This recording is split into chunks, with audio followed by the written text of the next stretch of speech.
Ei, aqui, ó. Ah! Ai, gente, eu tô adorando isso. 5, 6, 7, 8. Eu não dancei tabu, gente. Eu não dancei tabu. E a menina toda com a perna aqui, ó.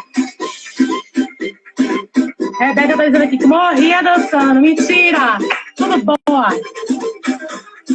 Brau! Diabo que carrega. Bicho, se carrega babado. Assistam, viu, gente? Siga o Grupo Experimental no YouTube e vão assistir os vídeos, que é babado, viu? Vitor Hugo. Não. Mas carrega um negócio de um... E Vinícius, gente. Vinícius carrega todo mundo. Vinícius carrega todo mundo. Pega a mulher, dá um mortal. Tá, gente, olha só, fiquem ligados ou no Instagram do Grupo Experimental ou no Instagram de Vitor. Vai aparecer lá. Vai aparecer nos dois. Não saiam, que eu tenho um monte de pergunta babado pra fazer pra Vitor. Pronto, aí quando Grazi entrar, eu vou convidar ela. Pronto, tô vendo todo mundo. Agora eu acho que tá rolando.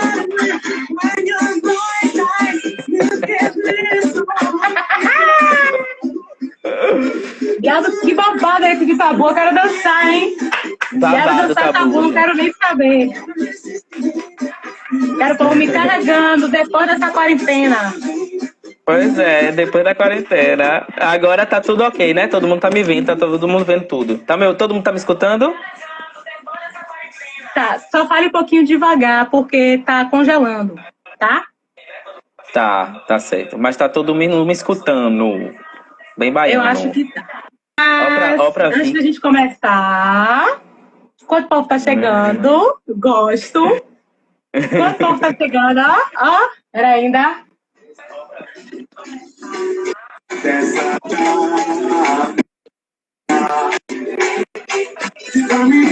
Muita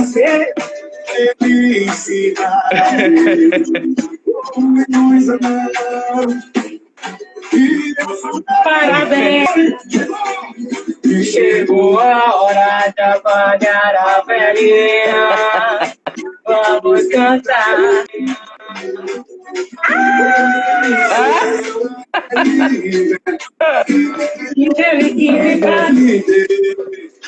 Muita saúde e paz.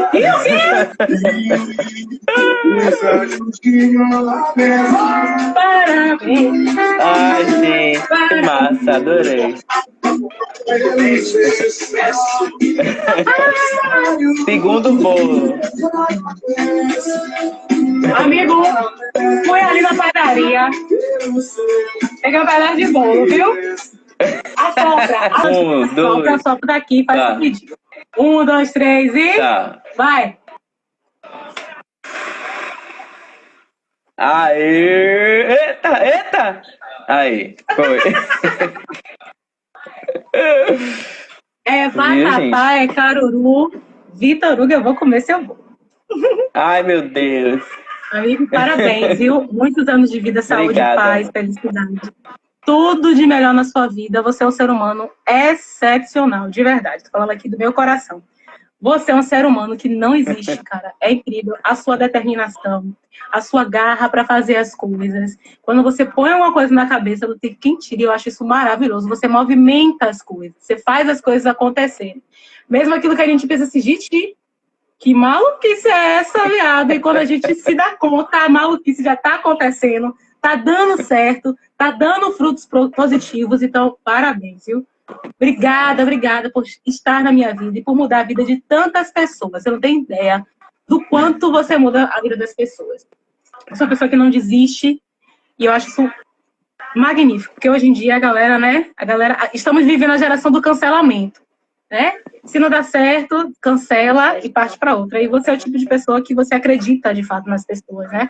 Você investe, você insiste e isso é maravilhoso. Obrigado, Vamos amor. agora para a nossa entrevista. Só não me faça chorar, viu? Deixa eu falar que eu tô vendo um monte de gente entrando, gente. Eu tô muito feliz com vocês todos, viu? Muito feliz mesmo. Eu recebi mensagens lindas hoje.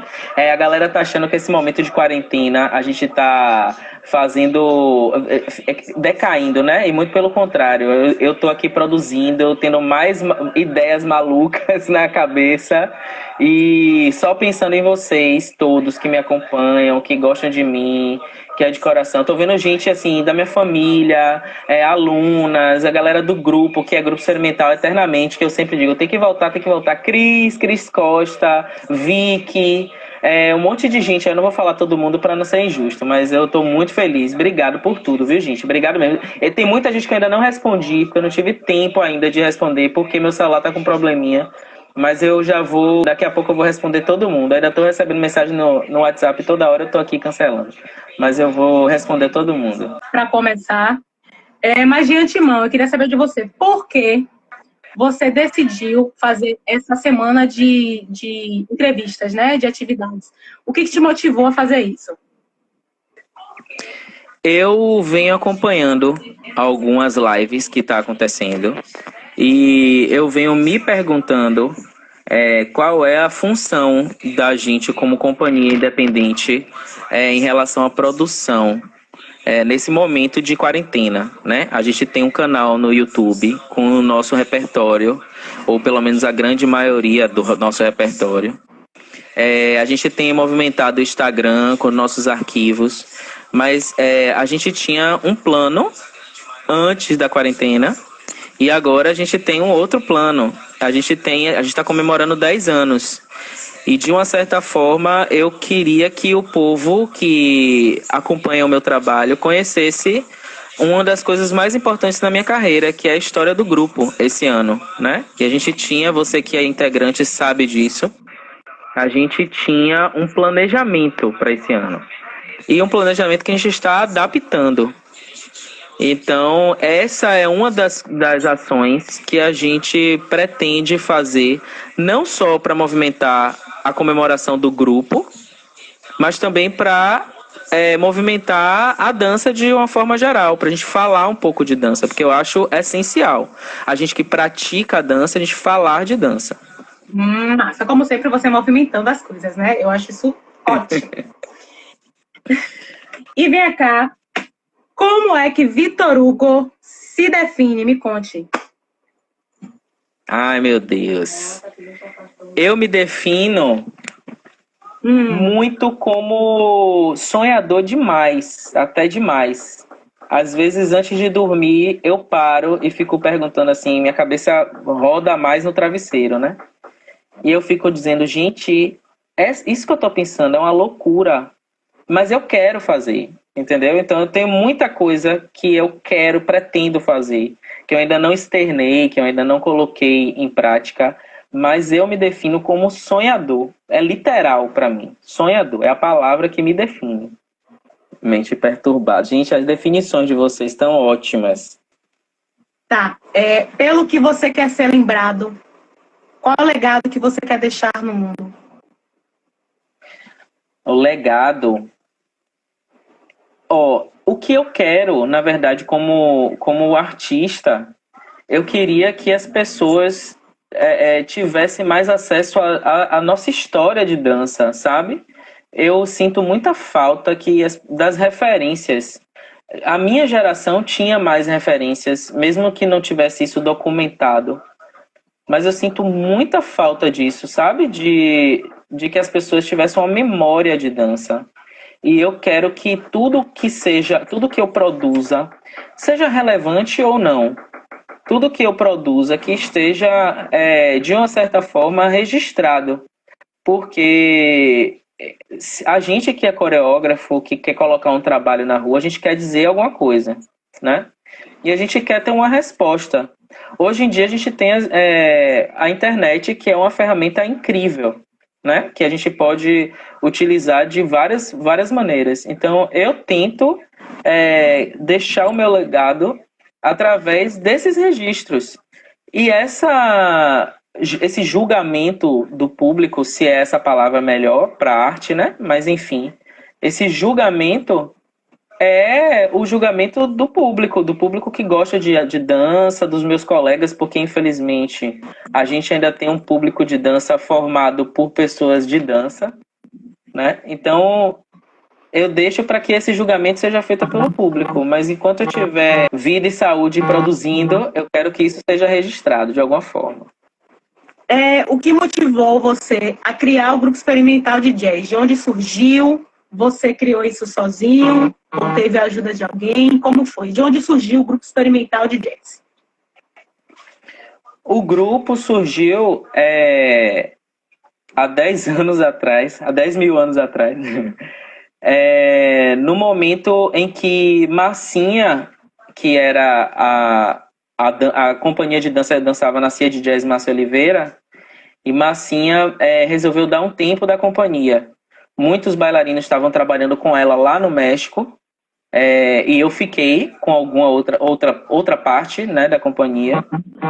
E nós daqui resolvemos continuar o trabalho de Marcinha, e que era um orgulho para mim continuar o trabalho dessa pessoa que me influenciou muito na minha dança, na minha arte, na minha estrutura coreográfica, de várias formas. Só que aí Marcinha preferiu dar essa pausa. Eu tinha aquela galera e eu já tinha também uma cobrança de um lado, de eu fazer alguma coisa minha com o meu nome. E eu sempre tive medo de fazer alguma coisa com o meu nome. Eu sempre tive medo de fazer qualquer coisa que levasse meu nome. Eu achava muito ego, né? Você tem uma companhia Cia de Jazz Vitor Hugo, que era a forma que as pessoas me cobravam que acontecesse. E aí eu resolvi, como eu sempre gostei muito de criar com música brasileira, e eu sempre ouvi de muita gente que cria jazz dançado com música brasileira naquela época, antes de ganhar primeiro lugar em Joinville, viu, gente? Não era jazz, eu resolvi fazer um grupo experimental, para eu saber qual era esse jazz, o meu jazz.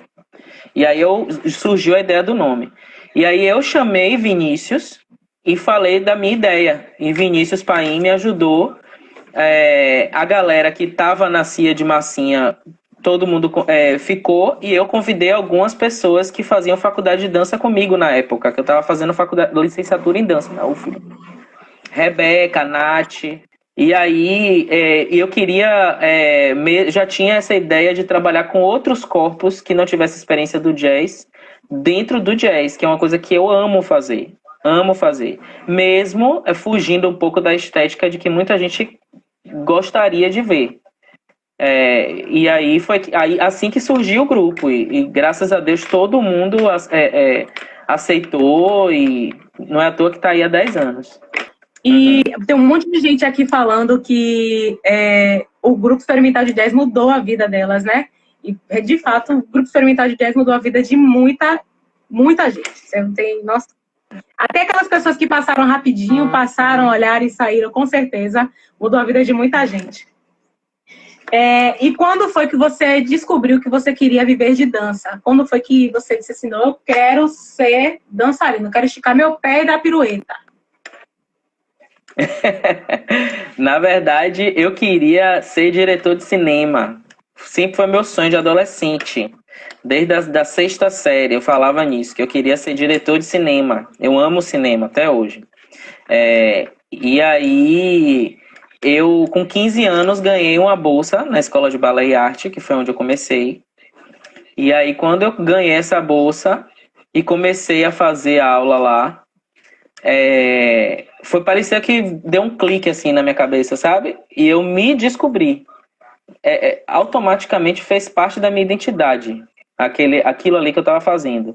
Mesmo sendo uma coisa muito simples, né? Não tinha nada de complexo, não tinha nada que a gente pensasse, enfim, deu um clique. E aí, naquele dia, uma semana talvez, ou alguns dias depois, eu estava no primeiro ano da escola, do ensino médio, quando eu entrei na dança.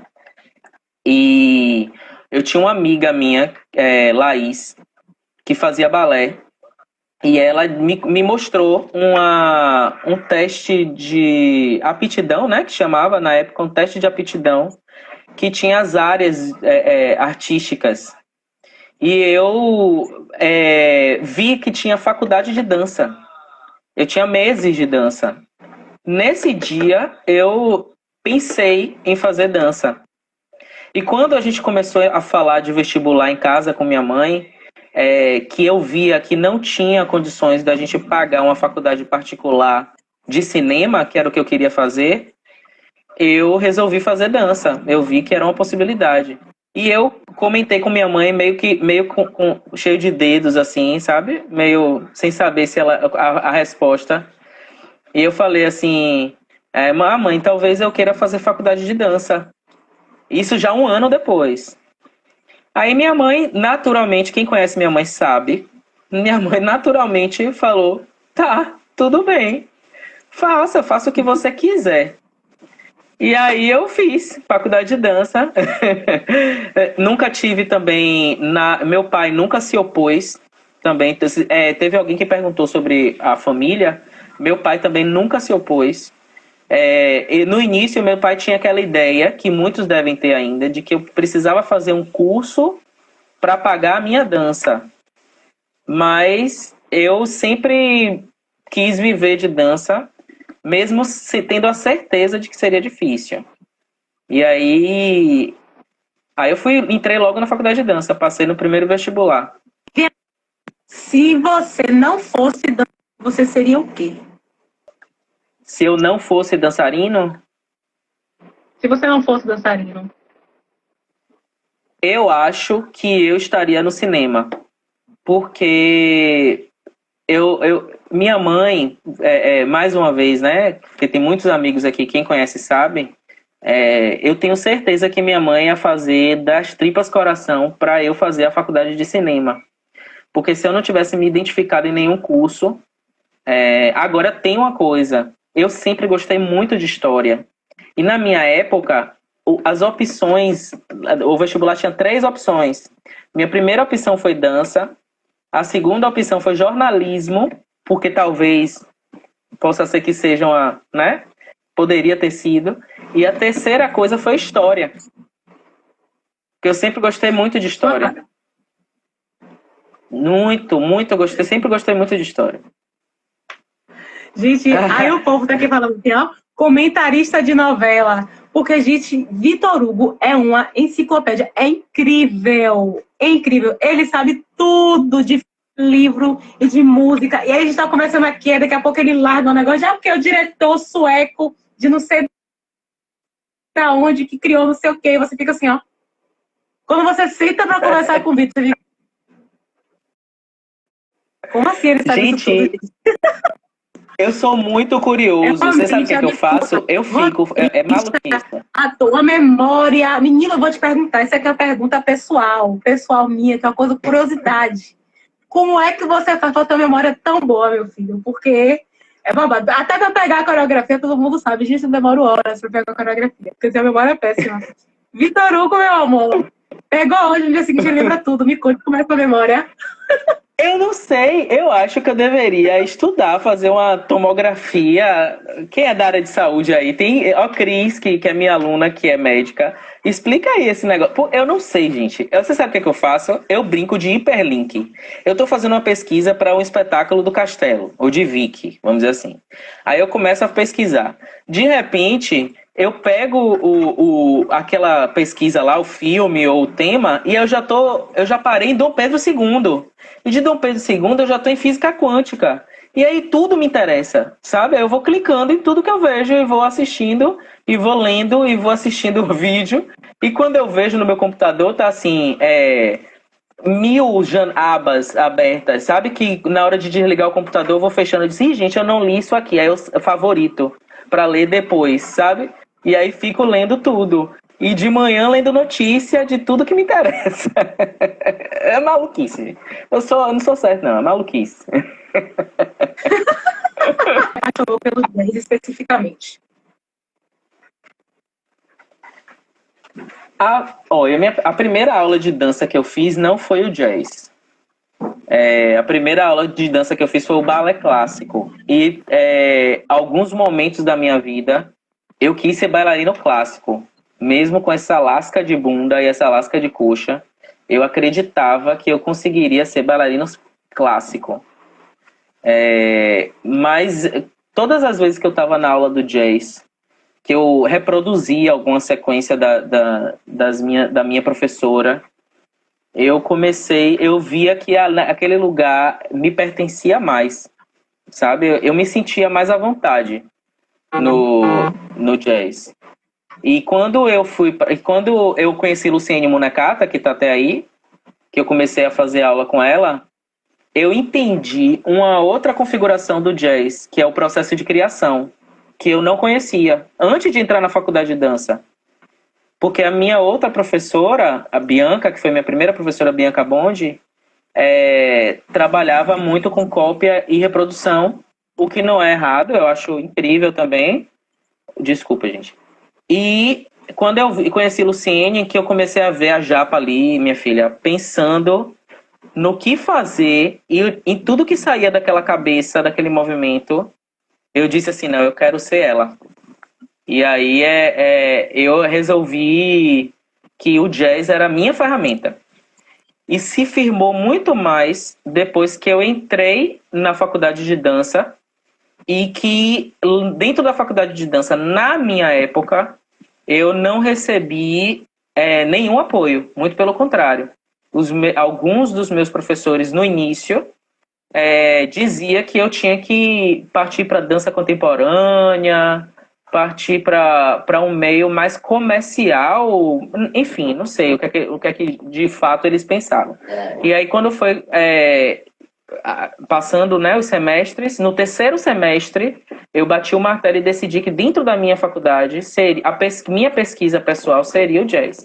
Mesmo absorvendo, eu dancei em grupos de dança contemporânea, o que me chamava eu estava dançando. Eu dancei na Companhia de Massinha na mesma época, estava dançando em tudo. Mas no terceiro semestre da faculdade, eu vi que eu bati meu martelo e disse, não, é isso que eu quero, e é a minha ferramenta para expressar minha arte. Você citou aí Luciene, você já falou um pouco também do seu envolvimento com Marcinha, mas eu queria saber de você, quais são as pessoas que te inspiraram, né? Ou te delas duas no mundo da dança? Por muito tempo, minha maior influência, quem me conhece sabe, sempre foi Roseli Rodrigues, que foi a mestra do jazz no Brasil. Luciene me apresentou quando ela veio a Salvador dar um curso. Eu fiz um curso dessa mulher, pirei, porque eu não consegui fazer nada, inclusive, na primeira aula. Entrei na aula dessa mulher e disse assim, gente, eu não sei o que eu tô fazendo aqui. Mas as músicas, o tipo de movimentação, a forma que ela criava, tudo para mim era incrível. Então, eu fiquei louco quando eu conheci. Então, a primeiro investimento com meu dinheiro foi para ir para São Paulo para fazer curso no Raça. Então, por 2 anos, eu passava um ano recebendo R$ 200 de salário, passava um ano juntando dinheiro para poder ir pro Raça para fazer curso. E aí foi minha primeira grande influência na dança, além de Luciene, que era tipo assim, mãe, né? Eu voltava para mãe. Eu ia, bebia na fonte e voltava para mãe. Os trabalhos de Massinha também sempre me influenciaram. E no decorrer da dança eu fui conhecendo outras pessoas. Eu nunca, gente, me identifiquei tanto como dançarino com a coreógrafa como Cristiane Costa, que vai estar com a gente amanhã, tá até aqui ela na live. Ela tem uma forma de criação que me toca muito em relação a movimento. É muito natural dela, o movimento sai dela. Então, Cristiane também me influenciou muito. Mas, assim, uma pessoa que eu não tenho muito contato, que eu admiro muito o trabalho hoje, é Alex Neural, do Rio de Janeiro, da Focus, que eu amo o trabalho dele. Eu acho que a forma que ele consegue... as ideias de espetáculo, tanto a questão da estrutura coreográfica, quanto das ideias de espetáculo dele, são muito fora da casinha. E eu acho isso incrível. Eu me empolgo muito. Eu queria muito poder trocar mais com ele. Mas hoje em dia acho que Alex é assim, minha influência maior, a que eu vou ali para assistir sempre que eu posso. Tá. Aí alguém aqui perguntou como foi o seu processo de criação para o espetáculo Portas. Aí eu quero saber de você, além do seu processo de criação do espetáculo Portas, quem não assistiu, vai no YouTube, se inscreve lá no canal do Grupo Experimental de Jazz e assistem todas as apresentações do grupo lá. Mas, seu processo de criação, como foi que você criou Portas? E eu também queria saber como é o seu processo de criação para os outros espetáculos no geral. Como é que você cria, como é que você monta o espetáculo? Portas foi uma ideia de Rebeca Dantas. Ela trouxe a concepção para mim, que seria trabalhar os 7 pecados capitais, porque ela já tinha dançado em uma escola de dança que ela praticava. E ela queria trazer essa ideia dos 7 pecados capitais no momento atual que a gente vivia, naquele momento, no caso, né? Que era com outro olhar, estudante da faculdade de dança, tratando desse processo de criação. E quando ela trouxe, eu pirei também, super comprei a ideia. E aí a gente começou uma coisa que no jazz não era muito comum, que era processo de criação, não só a reprodução do movimento como eu via naquela época nas companhias que eu dançava ou aquelas coisas que estavam em palco, né? E aí a gente começou a tentar tirar dos intérpretes, mesmo também trabalhando com a cópia e reprodução, a identidade deles como pecadores. A gente fez trabalhos de confessionário, a gente escrevia carta. Vou tentar resumir porque foi muito tempo. A gente teve 2 momentos de criação de Portas. O primeiro momento que foi quando a gente teve logo a ideia, que era aquela coisa do grupo, que o grupo tem até hoje, vamos fazer agora. E a gente queria fazer agora. Aí a gente começou o processo de Portas, aí teve que parar porque Vinícius foi embora, porque a gente perdeu algumas pessoas, Bianca teve que sair do grupo, Maiara Botelho, algumas pessoas, então a gente deu uma minguada, focou no Jazz Dance do ano seguinte, porque foi onde a gente estreou. E aí eu fui e a gente foi para outras criações, e aí surgiu um edital, que era um edital do Quarta que Dança, que premiava tanto espetáculos em processo de criação, quanto espetáculos já prontos. E aí eu vi que era... Porque assim, um grande sonho meu e um grande prazer meu é pagar os meus bailarinos pelo trabalho e pelo empenho que eles dão para a companhia. E vocês que participam do grupo sabem disso. E aí quando eu tentei nesse primeiro ano o edital como processo de criação e a gente não passou. Aí eu fiquei meio triste, mas eu disse assim, bom, se não passou como processo de criação, todo ano tem o Quarta que Dança, o ano que vem vai passar como espetáculo. Então eu fui produzir o espetáculo. Então eu reuni de novo o grupo que estava chegando. Aí foi que entrou Claudio Honor, Hanna, Elaine, Amanda Paixão. E aí essa galera entrou no grupo. Foi no momento que eu comecei a pegar de novo Portas. E aí a gente começou a montar Portas, e aí já tomou um outro rumo, e foi o rumo que apresentou no espetáculo, porque teve a contribuição dessas pessoas. Eu usei a contribuição das pessoas que tinham passado pelo grupo, que Nath, Rebeca, Vinícius, Bianca, mas eu continuei o processo de onde a gente parou, mas já focado para a montagem. Aí montou o espetáculo. A gente estreou numa segunda-feira, no Vila Velha, uma segunda-feira. E quando eu fui assinar a pauta, Zé Cabreu, que era a coordenadora do Vila, ela olhou para mim, minha mãe estava comigo, ela olhou pra gente assim e fez assim, gente, mas vocês aceitaram a pauta dia de segunda-feira? Uma estreia de espetáculo, eu disse, é o primeiro espetáculo do grupo. Ela disse, gente, não vai ter ninguém vai assistir o grupo numa segunda-feira. E aí... eu disse, não, a gente vai. Cheguei no grupo no outro dia, a gente vai vender esses ingressos. Nem que vocês comprem para depois pagar. E a gente lotou o teatro. Lotou. O teatro tinha 300 lugares, a gente botou 331 pessoas no Vila Velha, na estreia. Foi gente saindo pelas portas, assim. E aí o Vila Velha ficou doido, né? Tipo, ai, volte mais vezes. Tanto que até hoje eu ainda faço minhas coisas no Vila. Porque a gente criou uma relação de muito carinho, assim. A gente lotou o Vila, lotou. Foi incrível. E aí, respondendo a sua segunda pergunta em relação ao processo de criação, meu processo de criação é muito doido. Claudio Ono, que tá aí, ele sempre fala que quem coreografa, quem monta espetáculo tem a mente perturbada, e é verdade. Eu, às vezes, eu assisto um filme, eu já quero fazer um espetáculo.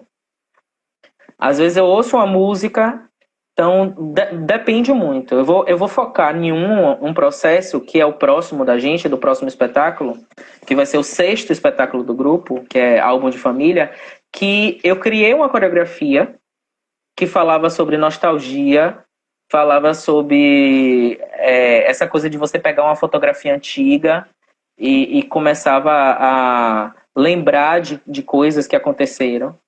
E aí, nesse momento, eu tive a ideia de fazer a coreografia com uma música que eu gostava, que era uma música de Cássia Eller e tudo mais, que é um artista que me influencia. Bom, então, continuando.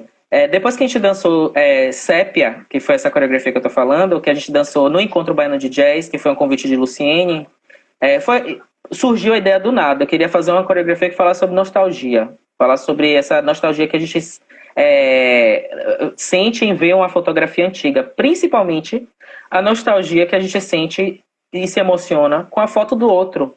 Que às vezes um amigo mostra uma foto para você e você se emociona.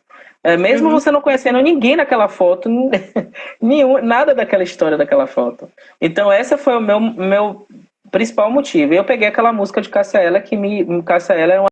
Eu conversando com Ibelize Martins, maravilhosa, ela falou assim, amigo, isso me tocou tanto que isso tinha que virar um espetáculo. Se você começar a pensar sobre tudo isso, vai virar um espetáculo. E aí eu disse, gente, a gente tem que falar sobre isso. E aí eu comecei a ver que dentro da palavra família tem vários vertentes que pode ser trabalhado. Inclusive coisas super pertinentes que a gente vem conversado nas reuniões do grupo, sobre essa posição da mulher, sobre homofobia, sobre preconceito, sobre várias coisas relevantes que é a nossa função como artista, né? E aí a gente resolveu continuar, o grupo comprou, porque são tão loucos quanto eu, né? Topa tudo. Mas foi isso. Eu tô amando esse processo de sépia. E se preparem, gente. Eu acho que vai ser incrível. Tá sendo, para mim, um desafio como artista, como diretor. E tá sendo muito gostoso. Eu choro, às vezes, ouvindo música, porque eu tô pesquisando muito. Choro, me acabo. Choro com o depoimento dos integrantes que a gente tá conversando sobre isso. Choro muito, porque eu vejo a verdade, assim, naquela palavra do WhatsApp, sabe? Amigo, quando eu era criança, adolescente, né, Grazi? Essa música e tal. E aí eu me transporto para esse momento. Aí eu me transporto para aquele momento e eu choro junto com os depoimentos. Eu recebi um depoimento eu não vou expor, até para não dar spoiler. Quem não conhece a coreografia Sépia, tem lá no canal do grupo. Inclusive mais de uma vez, porque a gente dançou no Baia Dança, a gente dançou na praça, a gente dançou em vários lugares. Mas tem vários depoimentos lindos, gente. Vai ser um espetáculo incrível. Com certeza. E vem cá, qual é o seu espetáculo favorito, assim, de todos que você já fez em sua carreira? Qual é o que mais lhe tocou? É difícil, né? Porque espetáculo é quase igual filho, né? Você tem aquele espetáculo, o povo, meus amigos sabem que Afonso mesmo detesta, porque eu quero assistir o espetáculo 50 mil vezes. Eu já assisti 50 mil vezes, mas eu assisto 50 mil vezes. Mas eu acho que talvez o que eu mais gostei. Na verdade, assim, não é o que eu mais gostei, mas eu acho que foi assim, um momento que eu vi uma maturidade, tanto em mim como coreógrafo, quanto pro grupo, foi Prosa Jazz, que o nome do espetáculo é enorme, viu, gente? Prosa mais jazz igual poesia brasileira. Primeiro porque eu tava... Prosa Jazz. Primeiro porque eu tava usando uma coisa que era característica minha, que era essa questão de utilizar como é que se diz? A música brasileira como tema, né? Que era o que eu sempre fiz. E quando eu vi o grupo trazendo um monte de música, gente, olha só, essa música aqui, amigo, você tem que ouvir essa música tem tudo a ver. Foi muito interessante. E teve um porém.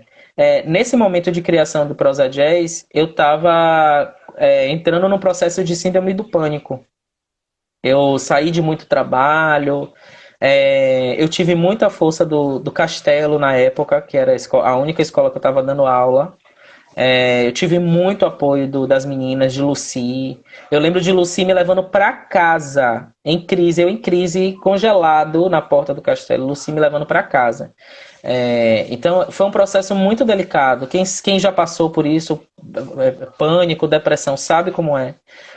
E quando eu me vi, assim, tipo, nesse momento de desespero, de não saber o que é que estava acontecendo, porque nem eu me entendia naquele momento, eu coloquei, joguei tudo dentro do espetáculo e disse assim: eu vou superar isso com a minha arte, com a minha dança e com o grupo, que é o lugar onde eu me sinto. é, eu. Eu acho que é a única, a palavra mais verdadeira.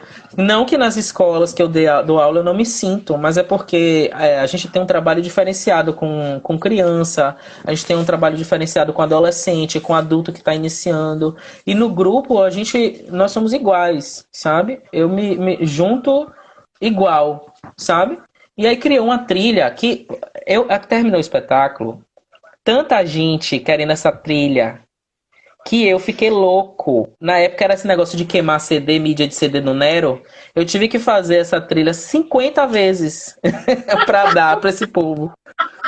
Porque o povo amava essa trilha. E aí, mas foi lindo o espetáculo, até porque foi mais um desafio. Foi um processo criativo, foi um processo colaborativo. Não foi um processo só eu. Não foi só eu que fiz. Tinha momentos que eu cheguei. No início, logo quando eu descobri que eu estava com síndrome do pânico, quando eu cheguei, eu não conseguia fazer nada. Então, Wanderson, o Ine, o Wellington, criou muito comigo naquele momento. Quem estava no processo sabe. E aí, quando eu comecei a ver as coisas tomando corpo, porque eu estava sempre na direção, eu comecei a me empolgar. Quando eu comecei a ver a resposta dos bailarinos também, eu comecei a me empolgar. E naquele momento que eu estava na sala, eu nunca tive uma crise de pânico dentro de uma sala de aula. Porque eu sabia que aquilo ali era o que me motivava.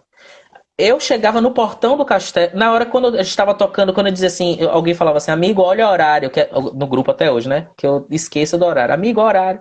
5 para as 9, que era o horário que a gente começa a desligar som e tal. O nó já apertava assim, eu já não queria, sabe? Já sabia que acabava aquele momento ali pra mim. Então, foi um momento muito difícil e no final resultou em um dos frutos mais incríveis como artista que eu fiz na minha vida. O espetáculo tá completo lá no canal do grupo, inclusive. Porque eu fiquei incrível, eu fiquei assim, pasmo com que o grupo, eu nunca duvidei da capacidade de ninguém, todo mundo sabe disso. Mas sabe quando você supera a expectativa e você vê que você pode muito mais? Foi o que eu percebi do grupo, que a gente tinha um potencial artístico, técnico incrível. E eu queria mais daquilo ali, queria muito mais daquilo ali. Então foi assim, a coisa que mais me marcou para Lucy. Eu queria o povo acha que eu quero morar no castelo. Eu vou ter uma cama lá no castelo, que aí já fica lá. Já fica lá, já sai da sala, vai pra cama, dorme, volta, já monta. Tá. E vem cá, como é que você vê o cenário da dança hoje? Vou arredondar aqui para Salvador, né? Como é que você acha que a dança está hoje aqui em Salvador? E ainda mais com essa quarentena, com toda essa questão que está vindo agora, né? Como é que você acha que o meio da dança está respondendo? Você está satisfeito? Você não está? Como é isso para você? Eu vou falar de 2 momentos, antes e agora, né? Porque a gente tem que ter a convicção, eu acho que a gente vai sair muito melhor disso, de que o mundo que a gente deixou para trás não existe mais. A gente tem que ter essa convicção. O que a gente deixou lá em março acabou, gente. Acabou. A partir de agora, a gente tem que pensar de uma outra forma. Então, assim, no mundo antigo, no mundo que a gente vivia antes, no velho mundo, né, Dom Pedro? A gente tinha uma política pública para dança podre. A gente teve um pico, que foi aonde o grupo se destacou no cenário baiano. A gente teve um pico de editais, de patrocínios, de apoio, e que a gente, enfim, né? A gente bebeu muito dessa fonte. Foi onde o grupo ficou conhecido, onde eu fiquei conhecido. Foi nesse momento. A gente conseguiu, apesar de que eu já tinha lutado, eu já estava lutando antes para isso, né? Eu lutei muito para que a gente conseguisse esse espaço em relação a estudar. E aí eu estudei muito para escrever edital, estudei muito para colocar o bloco na rua, né? Fui pesquisando, perguntando. Janaína e Matias, meu Deus, eu não sei para quê. Eu acho que quando eles começaram, eu comecei a invadir a privacidade.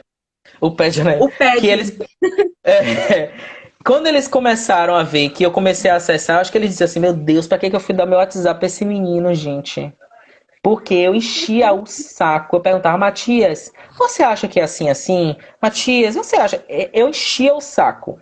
Porque eu sou cara de pau. Quando eu quero, eu vou. Vocês sabem, né? Eu começo a ir atrás e eu pergunto, eu pergunto, eu pergunto, eu pergunto. E aí foi assim que aconteceu. E aí teve esse cenário que a gente bebeu, e aí a gente teve aquela questão política da era Dilma, que acabou com tudo e a nossa economia desceu, e com isso a cultura é a primeira coisa a ser cortada. Então a gente caiu nessa e acabou. Então a gente, nesse momento, culminou de uma fase do grupo também que eu perdi muita gente importante no grupo, que foi o momento foi o mais difícil do grupo, que foi lá depois do espetáculo de O em 2016. Foi um momento muito difícil, que infelizmente os interesses pessoais consequentemente ascenderam mais do que a proposta do grupo, e as pessoas têm que seguir seus objetivos de vida. Eu tenho isso muito claro na minha cabeça e eu entendo muito. Tanto que o grupo tem esse lugar transitório mesmo, as pessoas vão, voltam. E aí, nesse momento, a gente não tinha nada. A gente não tinha apoio, a gente não tinha bailarino direito, a gente não tinha nada. O único apoio que sempre foi o nosso apoio, não querendo puxar o saco, mas é verdade, foi o Castelo, que era o nosso espaço, entendeu? O espaço que a gente tinha para ensaiar, sabe? E Lucia, que me ouvia, que ia para a mesa do Badjuca para me ouvir minhas lamúrias. Então ali, Ai, Juca gente, como cachorro sempre. quente de Juca. Eu também. E aí a gente foi e conseguiu continuar com o grupo. E aí veio uma outra fase, que foi a fase de casting, de tentar fazer espetáculos com muita pouca grana, muita coisa que a gente não conseguiu pagar. A gente pagava de 5 vezes, pagava, sabe? E aí a gente não conseguia, mas a gente conseguiu. Tem que continuar com o grupo, depois de Owen. E aí, quando chegou nesse momento agora, que a gente conseguiu passar no projeto da Fundação Gregório de Matos, que foi uma parceria incrível. Eu não quero fazer política aqui, gente, eu não sou partidário de nada, mas eu não posso deixar de dizer que nós fomos realmente assistidos em relação do cuidado com o artista pela Fundação Gregório de Matos. Foi incrível como a gente teve o suporte, as dicas, né? No momento que eles foram assistir, a gente até teve uma grande expectativa. A gente, meu Deus, hoje eles vêm assistir a gente no Projeto das Praças. Não foi, Grazi? Grazi estava lá. E foi muito engraçado. Gente, hoje o Gregório vai assistir a gente. E não sabia, a gente ficava assim, ó. Meu Deus. E foi acabou assim que mesmo. foi super tranquilo. Foi super tranquilo. E na verdade, assim, eu me senti motivado para continuar esse projeto, porque ir para a praça foi um desafio pra gente como grupo, pra gente como artista de jazz, que não está acostumado na rua. Eu tenho experiência de dança contemporânea que eu não posso aplicar no jazz. Eu não pude, não é a mesma coisa. A estrutura coreográfica, tudo não era a mesma coisa. Então eu tive que rever. A gente teve um anjo na nossa vida que foi Mila Cardoso, a nossa produtora da Enóis, que é nossa parceira até hoje, que se também não fosse ela, Manda não palminha pra Mila. existiria. Bata palma. Gente, se vocês precisarem de uma produtora cultural, não vou deixar. Só se pagar muito bem, porque ela é nossa. Porque Mila tava ali carregando o tablado, Mila tava Ela tá ali. dizendo aqui, saudade de carregar tablado. Mila, só você tá com saudade disso, viu, bebê? Porque minhas mãos de Essa parte a princesa gente trabalharam pula. no Dove. Essa parte a gente Raiva de carregar pula. aqueles tabados. Nossa, gente. Pra quem não tá entendendo, gente, é porque a gente não tinha produção, dinheiro. O dinheiro, claro, foi ótimo. Mas para que a gente tivesse um pouco mais pros bailarinos, a gente fazia a gente by yourself, né? By todo mundo. Então todo mundo que carregava tablado, desarmava tablado, né? Era a Lavava quando gente. chovia. Era a gente que fazia. E aí, nesse momento, assim, eu senti que a gente começou a uma fase melhor, tanto em relação à produção, quanto a entrosamento do grupo, tudo isso. E aí, o que acontece? Veio a quarentena, né? Aconteceu isso tudo que a gente está vivendo, que é uma coisa muito difícil. Muito difícil. Assim, eu tenho me questionado, eu tenho visto movimentos de dança muito legais, muito legais. Vídeos de dança, produções de coreografia na sua casa e tudo mais. Mas eu tô me perguntando, viu, gente, é minha opinião. Eu tô me perguntando, será que é esse o papel da dança, da nossa dança? É fazer aula, vídeo aula, é fazer, porque assim, Lucy tá aí, também é professora, diretora, sabe, Rai Clay, que é professora, muita gente que tá aqui que trabalha, Luana, que trabalha com dança, sabe. Será que essas coisas da gente fazer o vídeo aula e forçar a aluna é esse o lugar da dança? Eu acho que a gente tem que começar a pensar o que é que a gente vai fazer nesse momento de quarentena, sabe? Porque é muito. Vicky, que é também outra parceira que tá aí também na live, que vem acompanhando muito esse processo meu também.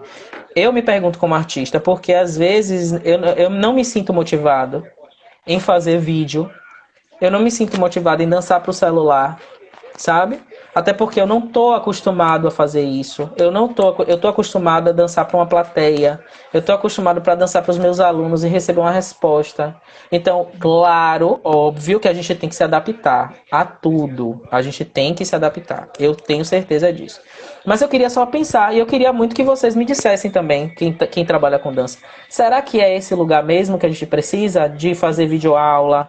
Porque assim, eu tô fazendo uma proposta de videoaula com as minhas alunas mais velhas, de trazer professores meus, antigos, para conversar com elas, para elas entenderem qual é a dança que a gente faz, qual é a dança que a gente fazia, sabe? E isso não precisa a gente falar. E outra coisa, gente, a cultura vai ser a primeira a ser cortada, já foi cortada. A gente tá lutando, tem um movimento de Agatha Simas, o coletivo Nós, que tá fazendo um trabalho incrível da questão do corpo negro, do corpo que é excluído, do corpo que eu me sinto, eu não tenho lugar de fala, mas eu me sinto, sim, me senti muitas vezes excluído desse mundo da dança da Bahia, por isso mesmo eu criei um grupo, por isso mesmo eu luto pelo meu espaço e não pretendo passar por cima de ninguém para isso, sabe? Eu acho que a gente lutou para a prefeitura nos dar voz nesse momento. Então a gente sabe que nesse momento a cultura é a primeira a ser cortada, sabe? A primeira que a gente a que vai ficar lá embaixo, dança, teatro. A gente tem técnicos de teatro passando fome nesse momento, sabe? Fome. Então, será que a preocupação da gente é só fazer vídeo nesse formato que a gente faz agora? Eu queria muito conversar, gente. Muito, muito conversar com todos os artistas que me acompanham, que eu gosto, para saber como a gente pode pensar isso. Porque eu não acho que a dança é só isso. E fora como você falou, né? é uma interação diferente. Você vai estar interagindo com um aparelho. A gente está aqui conversando, tem a galera comentando aqui, mas não é a mesma coisa de você estar presente. E são coisas, são artefatos que a gente precisa aprender ou reaprender a usar. Uma coisa é você usar como usuário normal, você ter seu Instagram para você postar suas coisas como você quer, e outra coisa é você usar como ferramenta de trabalho. Você precisa saber de todos os manejos, você precisa ter um aparelho bom, você precisa ter uma conexão com a internet boa, e envolve muita coisa que tem acesso a tudo isso, e é bem complicado. E ainda mais agora, a gente vê que quando a gente está em quarentena, o que nos alimenta ainda mais, né? São filmes, são músicas, é arte. É a arte que nos traz qualidade de vida e que faz com que a gente passe por isso de uma forma mais suave, mais tranquila. Mas fica aí o questionamento, né? Para a galera que produz, enfim. Rebeca falou uma coisa assim muito importante que eu queria falar aqui, que ela fala que cada educador precisa sentir e entender qual é o seu propósito com a arte. E eu concordo. Eu acho que cada um de nós que trabalha, que usa a arte como ferramenta de educação, que eu acho que todos, né? Eu vejo muito a arte nesse lugar. Mas a gente tem que sentir muito. Essa um questionamento muito meu. É o que eu tô sentindo agora, sabe? É o que eu tô querendo saber, porque às vezes a gente sabe que é difícil a gente encontrar um horário com todas as nossas alunas, a gente sabe que é difícil a gente ter um espaço em casa adequado para que a gente filme o exercício que a gente quer passar, a gente trabalha com o corpo. A exposição da sua vida, né? A exposição, você expõe o seu ambiente que você mora. Isso é muita exposição, gente. E nem todo mundo mora sozinho. Às vezes a pessoa mora com tio, com pai, com avô, e é gato, é papagaio, é cachorro, é muita coisa, é muita informação. É uma exposição muito grande. Eu acho que eu tô vendo um movimento muito legal de companhias de dança brasileira disponibilizando o seu repertório. É o que eu e os alunos, meus alunos do Castelo, estamos nos nutrindo também. A gente está tentando fazer a nossa aula de corpo. Aconteceu até agora a aula de corpo com as turmas maiores. As turmas menores, eu acho que é uma coisa que é geral para as nossas. Todo mundo que trabalha com criança. É um estímulo muito difícil, é muito diferente. É muito diferente. Tem amigas minhas que dizem para mim, amigo, eu mando mensagem para elas todos os dias. Bom dia, boa tarde, boa noite, porque a gente tem que se fazer presente, já que a gente já está dentro da vida desse ser humano. Eu acho também que a gente tem que se fazer presente. Mas às vezes o estímulo não é esse. Eu acho que a gente tem que pensar um pouco nesse estímulo. Como é que a gente vai fazer esse estímulo? Sabe? Vitor, mas comigo o videoaula funciona. Massa, sabe? Vamos trocar. Me conte como é que você faz essa videoaula. Será que é a mesma coisa que eu penso? Porque às vezes a gente está pensando muito na nossa realidade. Né? Eu mesmo eu tenho um problema de pele. E às vezes está muito atacado o meu problema. E às vezes eu não quero aparecer no vídeo. E aí eu me sentia mal. Até conversei com o Vicky em um momento isso. Eu me sentia mal em aparecer no vídeo. Como é que a gente vai fazer isso? A gente vai fazer como? Vai ficar triste, amuado? Vai deixar de fazer? Como é que a gente vai fazer? Sabe? Então, eu converso muito. Eu liguei pra Lucia uma vez, Ave Maria. Eu acho que a Lucia nem falava. Eu só falava. Tudo aquilo que eu tava pensando naquele momento. Porque assim, eu acho que eu sou muito ansioso. Então eu acho que a gente não pode fazer planos por depois, ainda. Não é o momento da gente fazer plano. Então eu faço muito o que é que eu quero. Como é que a gente pode arrumar casa para esse momento que a gente vai sair? Como é que a gente vai arrumar?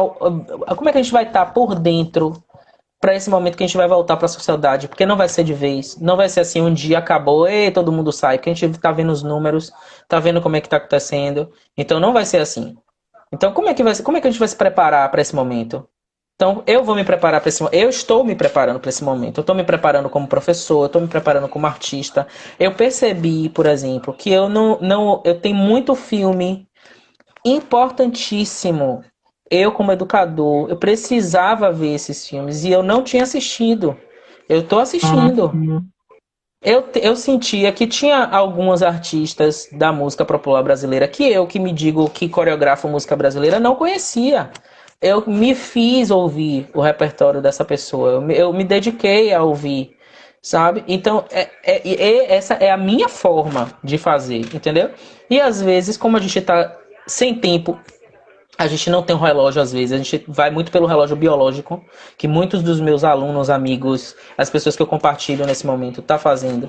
Às vezes você passa um exercício e você não recebe a resposta. Às vezes você quer um feedback e você não recebe. Como é que a gente vai fazer isso? Sabe? Então eu queria muito que quem quiser me mandar e-mail, mensagem no WhatsApp, me fale, porque eu quero saber. Gente, tá acabando, falta segundos. Foi muito bom. Eu Sério? achei que eu vou falar Ainda tem um muito monte de coisa rápido, aqui porque que eu quero falta. perguntar. A gente vai ter que fazer uma outra, porque faltam 10 segundos. Gente, eu amei. Muito obrigado a todo mundo. Eu amei muito, muito mesmo. Grazi, você é maravilhosa e eu amo vocês. Então eu queria muito agradecer. Eu já tô falando até agradecer, é por causa de Grazi. Agradecer a participação de todo mundo. Foi incrível, foi muito bom essa troca, gente. Meu WhatsApp tá pior do que no momento que eu tava fazendo aniversário. Sabe que o povo tava mandando parabéns? Tá pior e eu tô adorando isso.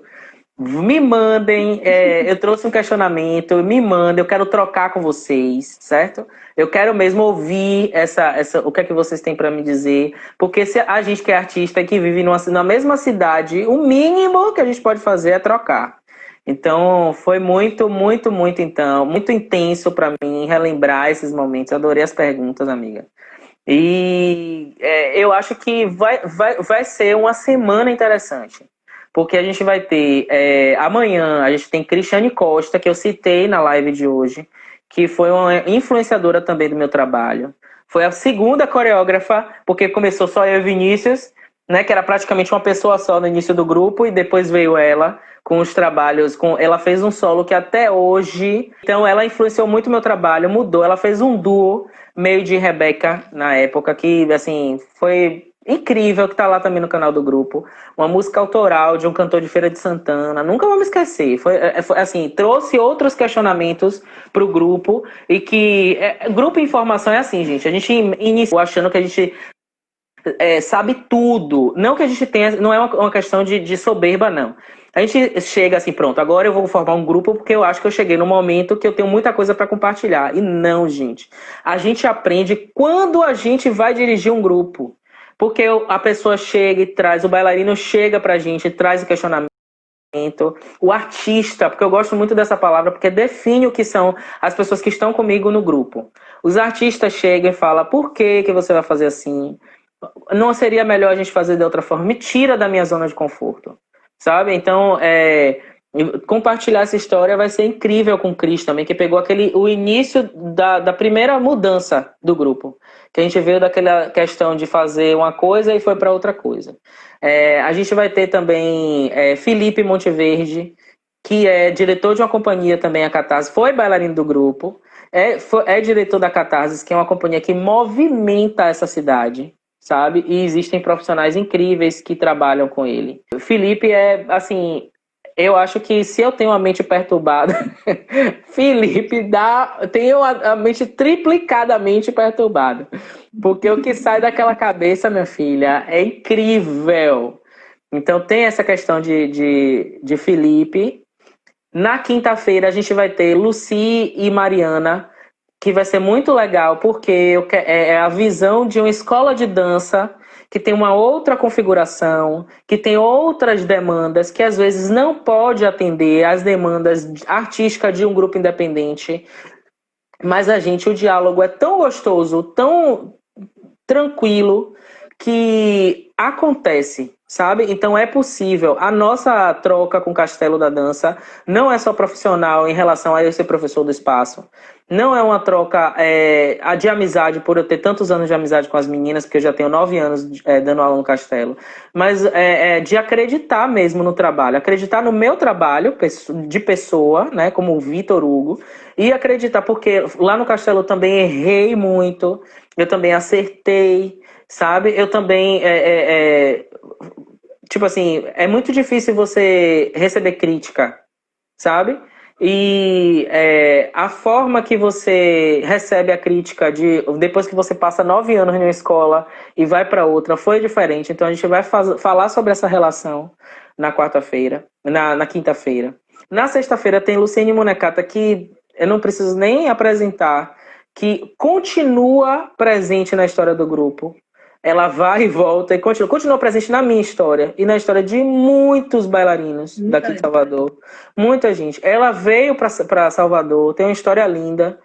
Veio para Salvador e ela me contaminou com a arte dela. Foi ela que me questionou pela primeira vez.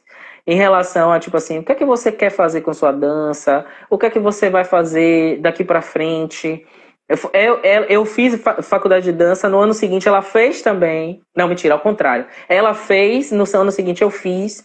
Então, tipo assim, eu tinha muito medo de ser colega de Luciene, né? Colega de turma. E quando ela me disse pela primeira vez, nossa senhora, colega de Luciene, eu tinha ela muito como referência. Como é que ela é minha colega? Eu queria pedir, eu acho assim, eu estou muito feliz como artista, feliz por estar compartilhando no dia do meu aniversário a história linda que eu tenho muito orgulho de que faz parte de mim, que é a história do grupo. No final, no sábado, a gente vai ter a Ayala Araújo. Depois foi minha parte, né, muitas vezes. E quem dança, quem já dançou duo, mesmo que tenha carrega ou não, é importante esse feeling do bailarino um com o outro. Então, a gente tem um feeling para dançar, duo, muito bom. E a gente gostava de dançar junto. A gente comemorava quando colocava a gente junto, né? E depois disso, aí ela veio para a gente saiu da Balaiarte no momento a gente mudou de fase, né? A gente saiu da Balaiarte. Ela veio comigo. Quando fundou o grupo, ela estava lá também comigo. Ela aceitou a proposta. Ela ficou no grupo. Ela entrou na minha vida em 2003, né? Então a gente ficou desde o momento que eu comecei a dançar. Passando pelo grupo, ela entrou no grupo na sua formação original em 2010 e saiu em 2018. Então acho que até hoje é a bailarina que tem mais tempo de grupo, né?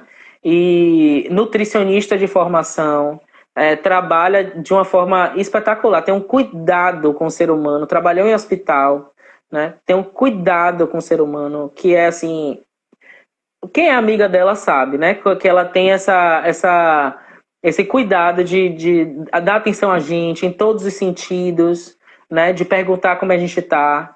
Então, nada melhor do que fechar essa semana com chave de ouro com a Ayala, para a gente compartilhar um pouco disso. E também falar um pouco, ela da área de saúde, falar um pouco sobre alimentação, que eu acho que é essencial para a formação do bailarino, né? Do bailarino. Eu quero o mínimo possível falar de pandemia, viu, gente? Pandemia vocês veem na Globo, viu? Vocês ligam pra Globo, CNN tá lá, 24 horas que passa, viu? Aí vocês assistem lá. Aqui a gente não vai falar de pandemia. E é isso, terminar meu dia assim foi uma experiência incrível. Acho que eu vou querer todo ano fazer isso. Chega de feijoada. Chega de feijoada de cachaça, a gente não precisa disso, tá? A gente vai fazer live. Surpresa, não mais? Não, gente, eu vou contar aqui. Teve um ano que a gente decidiu fazer uma festa surpresa para a Vitor. Foi meu primeiro ano no grupo. Não lembro, acho que foi 2015. 14. Eu acho que foi 2015. Eu não era assim. Quem me levou pro grupo foi Júlio. Júlio, ele não entrou aqui, mas Júlio me levou pro grupo. Na época eu fazia parte de um outro grupo de dança, só que aí teve os conflitos internos e eu queria continuar dançando. Não tinha nenhum contato com jazz. Aí Júlio falou assim: olha, tem um grupo lá na Cidade Baixa muito bom de jazz, vai ser bacana pra você ir. E eu fui, toda torta. O pé de base todo torto. Aí, tá eu lá nas aulas e tal, e aí veio o aniversário de Vitor, o pessoal querendo fazer uma festa surpresa pra Vitor. Aí o pessoal, não, vamos organizar, tal. Só que a gente não sabia como levar Vitor Hugo até o lugar da festa. Foi no castelo, e era uma salinha lá em cima, perto da sala de Pilates. Era na varanda, na verdade. E aí eu cheguei, eu digo, não, vou interpretar. Aí entrei na sala desesperada, gente. Entrei na sala desesperada. Minha filha, Thaís Araújo me pegou. Foi, minha filha. Thaís Araújo me pegou, virei assim. eu vou sair do grupo. Foi. Eu não aguento mais. Eu comecei a gritar na sala. Vitor, eu vou sair do grupo, eu não aguento mais. Eu não consigo pegar coreografia. Eu não consigo nada. Vou embora. E aí eu saí correndo. E Vitor, tadinho, ele é uma pessoa muito boa, gente. Vitor saiu correndo atrás de mim. Vitor foi correndo atrás de mim, eu correndo. Imagina a cena daquele castelo. A gente estava naquela última salinha ali que geralmente faz aula lá de cima. Eu saí correndo, desci as escadas, gente. E Vitor veio correndo atrás de mim, aquela cena de filme. Pressão pura. Cena de filme, eu quero ir embora, eu não aguento mais. Aí a gente subiu, foi pra varanda. Quando chegou lá, ele viu que era surpresa e foi super legal aquele dia. Gente, foi uma das primeiras festas surpresas, que algumas festas você desconfia, você fica assim, tem uma coisa estranha. Mas foi uma das primeiras festas surpresas, que eu tomei um susto, que eu pensei que o olho ia pular da cara, porque, tipo, Lucy, que passou o dia inteiro comigo, não me deu uma pista. Lucy, tipo assim, eu tava dando aula, às vezes Lucy passava pela porta e fazia assim, amigo, tá tudo bem aí? Tipo, nada, não me deu nenhuma dica, sabe? Tinha gente que nem tava mais fazendo aula no grupo e tava escondido lá na sala. Como eu dava aula na primeira sala, eles passaram de uma forma que eu não vi, sabe? Eu entretido lá com as crianças, até a turma de Aline, que tava até aqui, e Lorena, e aí eu fiquei, meu Deus, eu acho, Verena tá dizendo que eu acho que foi Lucy que fez esse bolo. O bolo foi Lucy que fez. Foi Lucy que fez. Não foi?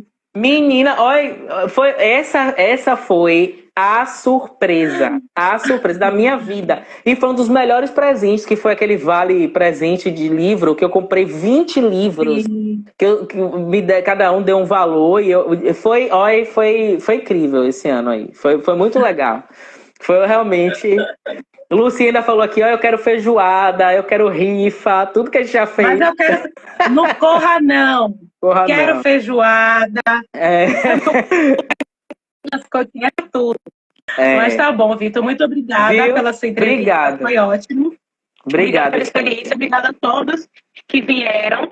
A gente vai deixar a live salva, mas como já teve um anterior, eu não sei qual é que vai ficar de fato. Né? Mas foi muito bom. Queria agradecer a todos os ex-integrantes, a galera que ainda está por vir. Enfim, foi um prazer inenarrável. Vitor, você é uma pessoa maravilhosa. Muito obrigada por existir em minha vida e na vida de todos nós. Você é um menino abençoado. Menino não, um homem abençoado. Manda um beijo pra tia Núbia, manda um beijo pra Killer, o cachorrinho, gente. Killer. Killer tá ali deitadinho com Núbia assistindo Griselda, que ela é fã, aí tá ali assistindo. Antes da gente terminar, por favor, gente, sigam a gente assinem o canal do grupo, sigam a gente no Instagram, certo? Divulguem a live de amanhã, tá? Tá certo, tá bom então, viu, gente? Então amanhã, 8h30, com Cris e com as pequenas dela, viu? Amo vocês. Obrigado, amiga. Beijo, gente. Tchau. Tchau.